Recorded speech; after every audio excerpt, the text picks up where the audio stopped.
어린 연하를 품은 도령. 오늘도 저희 사랑방을 찾아주신 소중한 구독자 여러분, 진심으로 환영합니다. 이야기에 앞서 구독과 좋아요는 이야기꾼에게 큰 힘이 된다는 점 다시 한번 부탁드리며 오늘 준비한 깊고 진한 이야기 보따리 풀어보겠습니다. 옛날 경상도 어느 깊은 골에 가문의 몰락이라는 날벼락을 맞고 홀로 남겨진 연하라는 소녀가 있었습니다. 탐욕스러운 숙부 이독구는 형님이 남긴 재산을 송두리째 삼키고도 모자라 어린 조카 연하를 눈엣 가시처럼 여겨 서둘러 시집을 보내버리려 했지요. 그 상대는 집안은 좋으나 가세가 기울 대로 기운 선비 이길룡이었습니다. 첫날 밤 붉은 촛농이 눈물처럼 뚝뚝 떨어지는 방 안에서 13살 연하는 제 몸집보다 큰 가채에 눌려 바들바들 떨고 있었습니다. 신랑 길룡은 연하의 옷자락 대신 낡은 천자문 한 권과 서슬 펄은 은장도를 꺼내 놓았지요. 부인, 꽃은 제철이 되어야 피는 법. 내 그대가 여인이 될 때까지 기다릴 것이니 이 칼로는 내 몸을 지키고 이 책으로는 세상을 읽으라는 기약만 남기고 길룡은 다음 날 새벽 과거를 위해 한양으로 떠났습니다. 길룡이 떠난 집에는 눈먼 시어머니 박씨 부인과 텅 빈 쌀통만이 남겨져 있었습니다. 숙부 독구는 내 남편은 죽었으니 내 시키는 대로 하라며 쌀 한 톨 보태주지 않았지요. 하지만 우리 연하는 주저앉아 울지만은 않았습니다. 연하는 가장 먼저 자신의 고운 명주 저고리를 잘라 누비버선을 만들기 시작했습니다. 가문에서 배운 솜씨로 만든 버선은 시장 바닥의 것과는 차원이 달랐지요. 연하는 이 버선을 들고 직접 장터로 나갔습니다. 처음에는 양반과 아기씨가 장터에 나섰다며 손가락질도 받았지만 연하의 꼼꼼한 바느질 솜씨는 금세 입소문이 났습니다. 연하의 생활력은 여기서 그치지 않았습니다. 눈먼 시어머니를 집에 두고 멀리 나갈 수 없었던 연하는 마을 사람들의 부탁을 받아 대필 일을 시작했습니다. 한양간 아들에게 보내는 편지, 관아에 올리는 소장 등을 정갈한 서체로 써주며 품삯을 받았지요. 또한 집 뒷산에서 약초를 캐어 말리고 길룡이 남긴 책에서 배운 지식으로 간단한 구급약을 만들어 이웃들에게 나눠주며 보답으로 보리쌀과 감자를 얻어냈습니다. 연하는 밤이면 호롱불 아래서 바느질을 하고 낮에는 시어머니의 손을 잡고 텃밭에 배추와 물을 심어 겨울 양식을 준비했습니다. 우리 아기씨 손은 약손이고 아기씨가 쓴 글은 임금님 글보다 귀하다는 칭송이 들릴 정도로 연하는 스스로의 힘으로 당당히 생계를 꾸려나갔습니다. 예, 여러분, 10대 어린 소녀가 눈먼 시어머니를 모시고 바느질에, 대필에, 약초 채취까지 저 억척스러운 생활력 좀 보십시오. 단순히 집안에서 기다린 것이 아니라 온몸을 던져 삶을 일궈낸 것이지요. 이런 며느리를 둔 시어머니는 얼마나 든든했겠습니까? 하지만 길룡이 어사화를 쓰고 내려오던 길에 마주한 세상은 여전히 험난했습니다. 지도에도 없는 망령골에서 하룻밤을 묵게 된 길룡은 처녀들이 사라지는 기괴한 미신 뒤에 숨겨진 악행을 마주합니다. 인근 수령이 숙부 이독구와 결탁해 처녀들을 납치하여 노비로 팔아넘기려던 끔찍한 인신매매 범죄였지요. 길룡은 한밤중에 홀로 동굴에 잠입해 그들을 제압하고 이독구의 직인이 찍힌 비밀 계약서를 발견합니다. 귀신보다 무서운 것이 사람의 탐욕임을 깨달은 길룡은 백성들의 억울한 세금, 장부를 파헤치고 옥살이를 하는 이들을 돕는 참된 어른의 정치를 펼치며 고향으로 향했습니다. 고향의 상황은 급박했습니다. 시어머니 박씨 부인이 기력이 다해 자리에 누웠을 때 숙부 독구는 장정들을 보내 연하를 강제로 팔아넘기려 했습니다. 연하는 마지막까지 의연했습니다. 소매 속에 은장도를 감추고 7년간 마을 사람들을 위해 썼던 붓을 들어 서방님께 편지를 남겼습니다. 저는 당신이 가르쳐준 믿을 신자를 가슴에 품고 저 세상에서 당신을 기다리겠습니다. 드디어 결전의 날 숙부 독구가 연화의 집 문을 박차고 들어와 그녀를 가마에 태우려 했습니다. 마을 사람들이 삽과 괭이를 들고 막아섰지요. 그들은 연화에게 글을 배우고 은혜를 입었던 이들이었습니다. 이 무도한 짓을 멈추시오. 우리 아기 씨는 건드릴 수 없소.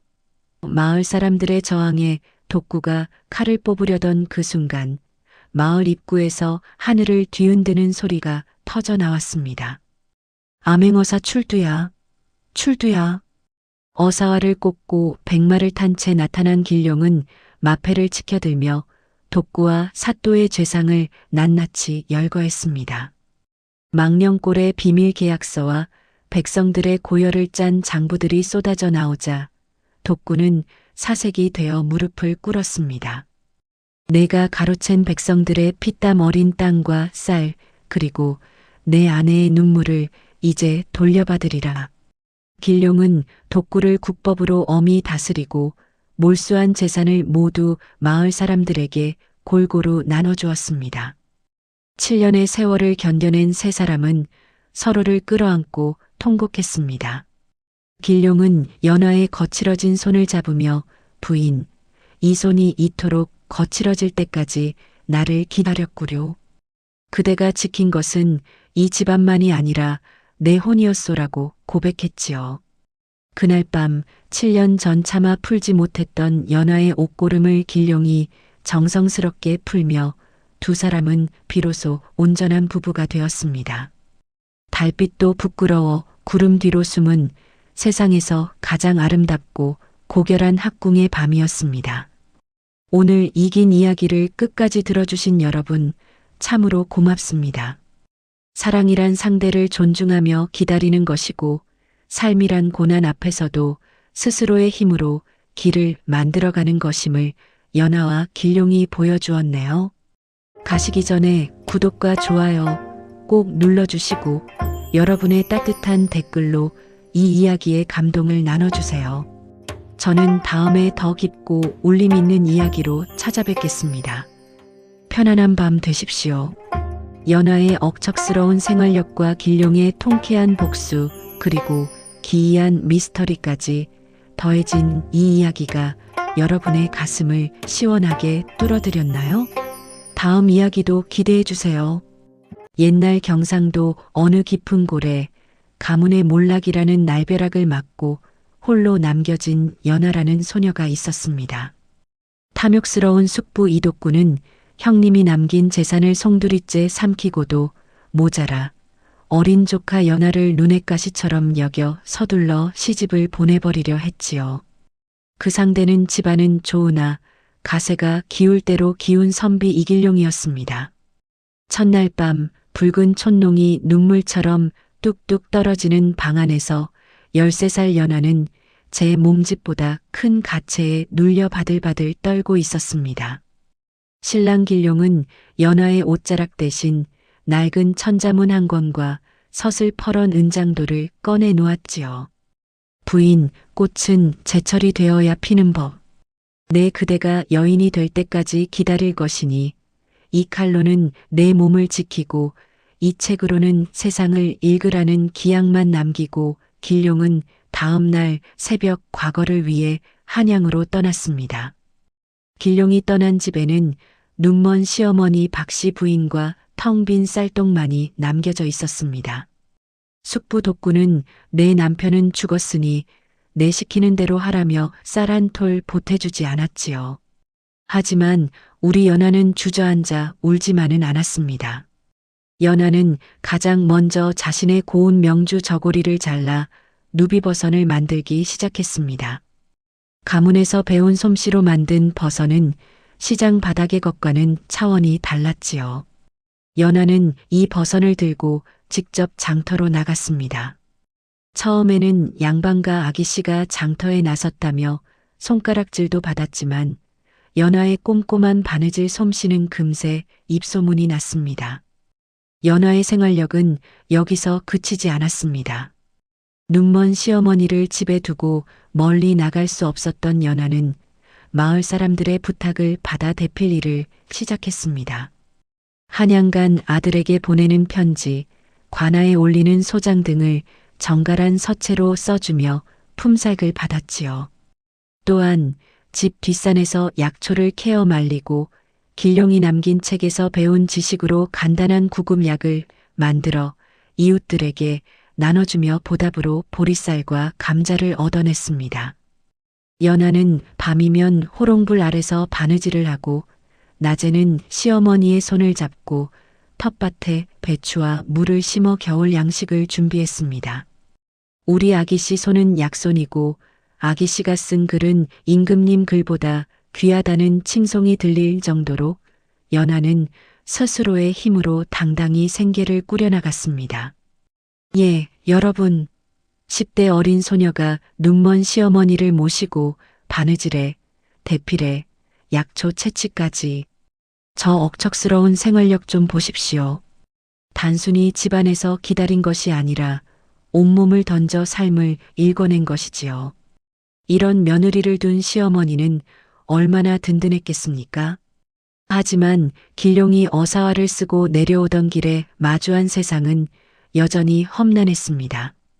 지도에도 없는 망령골에서 하룻밤을 묵게 된 길룡은 처녀들이 사라지는 기괴한 미신 뒤에 숨겨진 악행을 마주합니다.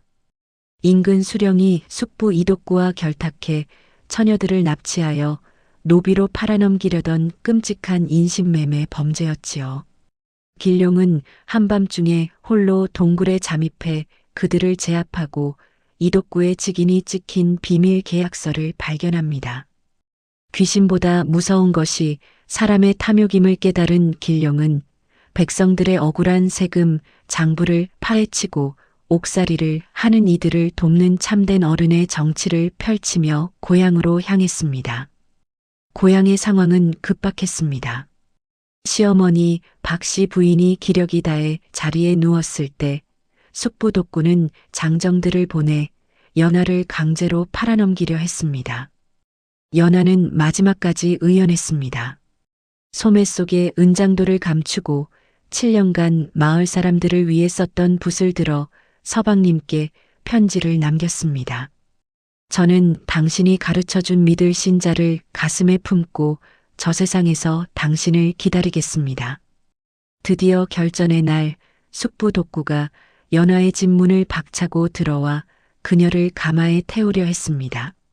마을 사람들이 삽과 괭이를 들고 막아섰지요. 그들은 연하에게 글을 배우고 은혜를 입었던 이들이었습니다. 이 무도한 짓을 멈추시오. 우리 아기씨는 건드릴 수 없소. 마을 사람들의 저항에 독구가 칼을 뽑으려던 그 순간 마을 입구에서 하늘을 뒤흔드는 소리가 터져 나왔습니다. 암행어사 출두야. 출두야.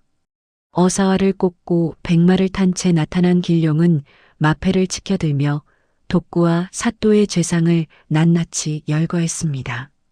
망령골의 비밀 계약서와 백성들의 고열을 짠 장부들이 쏟아져 나오자 독구는 사색이 되어 무릎을 꿇었습니다. 내가 가로챈 백성들의 피땀 어린 땅과 쌀 그리고 내 아내의 눈물을 이제 돌려받으리라.